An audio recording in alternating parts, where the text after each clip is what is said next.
All right, this is Deanna Marie, and welcome back here to the Clue Seat. And today we're going to be talking about you passed the test, what's going to happen now, and let's get started. Okay, so when you're chosen by God, you don't know that you are. Enemy kind of has an idea that there's something different about you. They don't know what it is. But once the enemy figures out who you are in the spirit realm, they are going to come after you with everything they have, and it's going to be like this Job moment. And if you're listening to me, I feel like you've already kind of been through this, so this is kind of like an explanation and then what you're going to have to look forward to. But the enemy, his job is to make you kneel. Get off God's path. He doesn't care how he does that, and he's going to throw everything that he has on you. And just like Job says, my worst fears have come upon me. Right?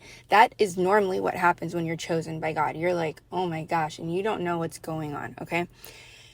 When you get through it, when you get out of the fire, like in Daniel chapter 3 with Meshach and Shadrach and Abednego, they get thrown in the fire, right? They didn't do anything, right? God's in there with you the whole time, okay?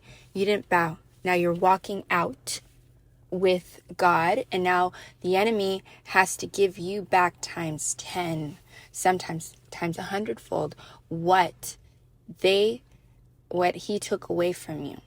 Okay, it has to be repaid back because you were found righteous. You didn't do anything wrong in God's eyes. He said, no, that's my child. They didn't bow down to you. Now you're going to get everything back, okay?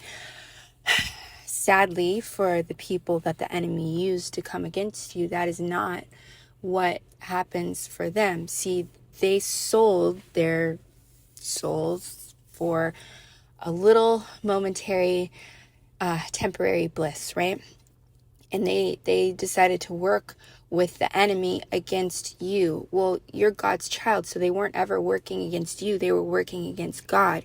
And now that their plan didn't work and they have to walk through this fire, it is not going to be good for people that did these mean things to you. It is not going to be good at all. And when you read the book of,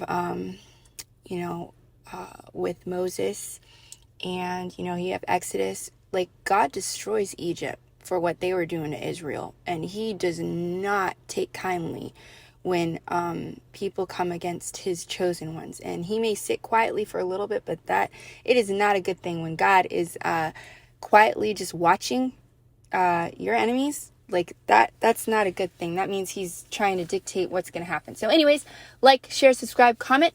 I will see you guys next time.